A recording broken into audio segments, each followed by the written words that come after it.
Hi there, Ruth Munger, your redheaded realtor here. I am excited to bring to you my very first time buyers club video. And today I have decided to share with you why I'm going to do a video content. We have a series of 6 videos that I'm going to be doing for you, but I have some collaborators that are helping me with it that will be maybe coming in later on. And I'm really excited to share with you the reason why I'm doing it is because I noticed that with first-time buyers, there's a lot of questions and it can be kind of nerve-wracking and scary. And I was a first-time buyer once, and it's one of the reasons why I decided to become a real estate agent, because so many times we go into this process of buying one of the biggest purchases of our lives and we just do not even know where to start.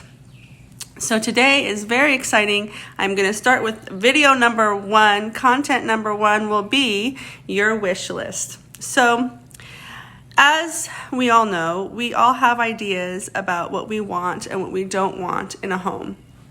Sometimes we don't even think about it until it's too late and we are just in an apartment. We don't have a choice on paint and bedrooms and area that we want to live in. Do we want a fireplace? Do we want a pool? And it gets a lot more complicated when you get involved in a relationship, when you're significant other and you think you are on the same page and all of a sudden you're at an open house with your real estate agent and you're not happy with anything you see, and he or she is thrilled to death with this house, and you're thinking to yourself, how did I marry this person? I have a story about my journey that I'll share with you. So when I was dating my husband, we decided that we were going to talk about what we wanted in a house. And I'm sure that he won't mind me sharing this story because it's quite nice. It's a sweet story. We were waiting for a movie to, we were all excited. We were hand holding. I said I wanted an English garden. He said he wanted a Buddhist garden. I said I wanted a cottage. He said he wanted more modern. I started realizing we did not have the same things in common. And I said, well, we can mix it. We can have both. And I was dating, so we did not own a house. He had a condo at the time. So it was okay. Like, we were okay with the idea that maybe we have some different opinions about our home that we want to buy someday. Fast forward, we go and decide to buy a house finally. I'm pregnant. I'm excited to have a house for my baby. And we had just gotten custody of my little brother, so we really needed a home, and we needed one soon. We couldn't spend many months, many years looking. We had to get a home because we had no bedroom for my brother or my baby to be. So we start looking, and I have the impatience of a new mother to be, and he is very patient, very calm, doesn't mind looking, and we both disagreed over and over again on the house that we were going to pick. And it became very stressful. I do not remember that being a happy time. We struggled to find something that we both agreed with.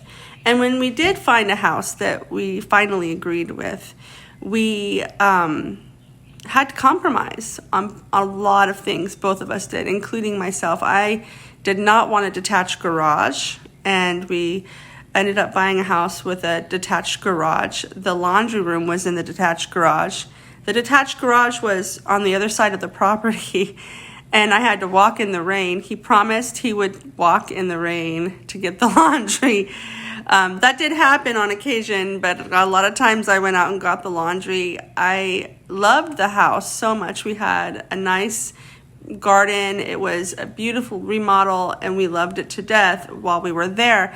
But it wasn't my favorite house, and it wasn't the best choice for me or for him. I think we both compromised, but we had to do it in the roundabout way. So I want to give you guys an opportunity to have an understanding about where you are and also where your spouse is or your significant other is when you go to buy a home. Because the very first thing you need to do is decide, do you want to buy a house?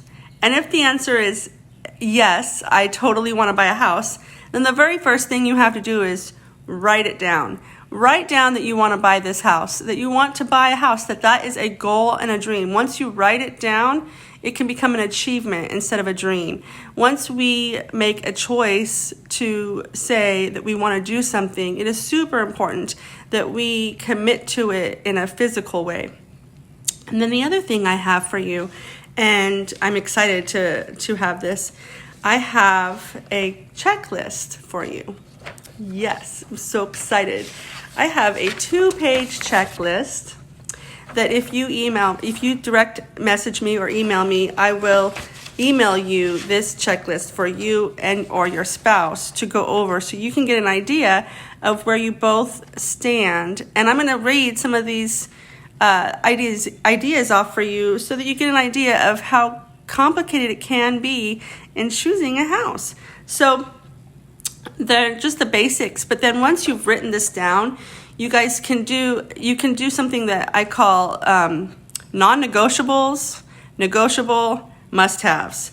So your non-negotiables are: I have to live in this city, I have to live in this school district, nothing else is going to happen. If you don't live in that area, you might as well. If your agent says, what about this? No, that's not going to happen. So that's a non-negotiable. And then you have your negotiables, where it's like, I really do want to have a 4-bedroom, but if I have a 3-bedroom, it's okay. Then you have your wish list. I'd love to have a pool. And sometimes it's, I'd love to have a bigger piece of land so that I could have a garden, or I could have a dog, or any number of things that you have. So here is a list that can give you an idea of what your non-negotiables are, your negotiables, and your wish list that is, kind of your hopeful dream. And so I'm going to go over some of them, and I want you to just go ahead and email me, direct message me if you want this list. And one of them, the first one is, what part of town do you want to live in?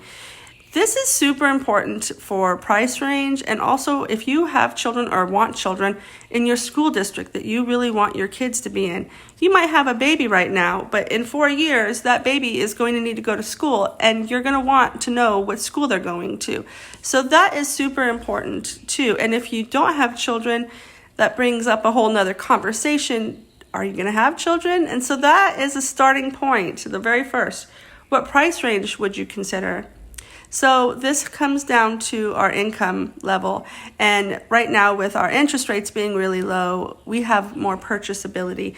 Interest rates are the key to getting a better purchase for your home.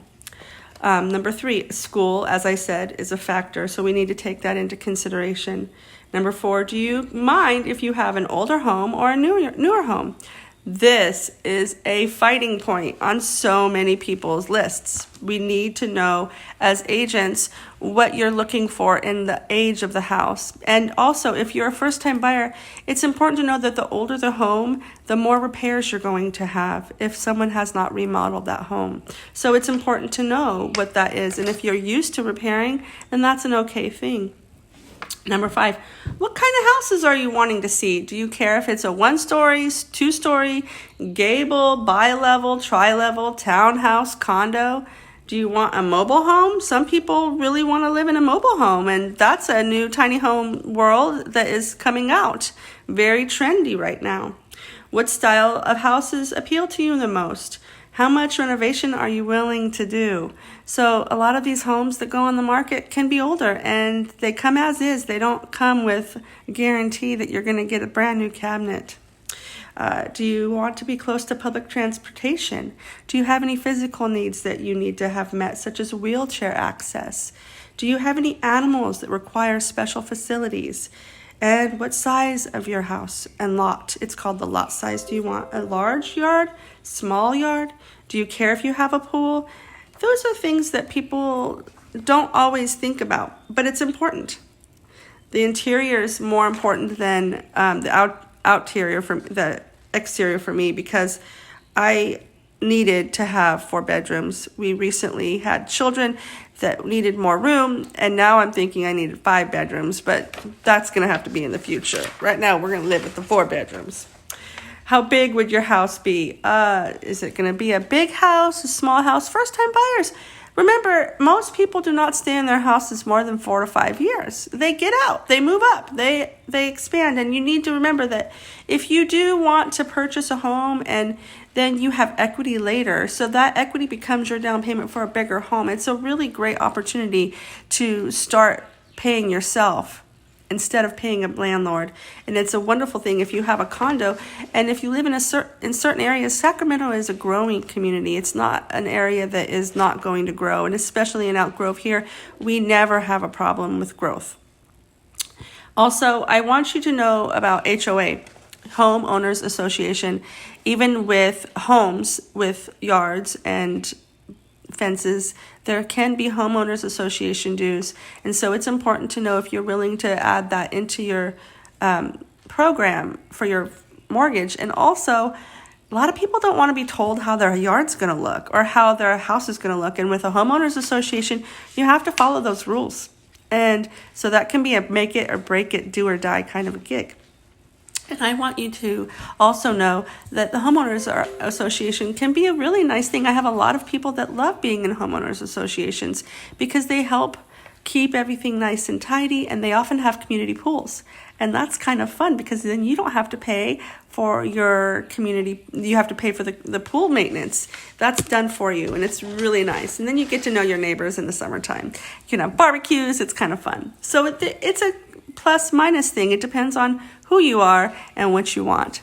And I want you to know that I am here for you day and night to answer any questions you might have.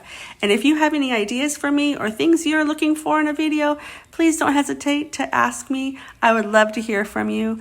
My number is 916-342-7803. And as always, you get the truth with Ruth. Have a great day, everyone. Till next week.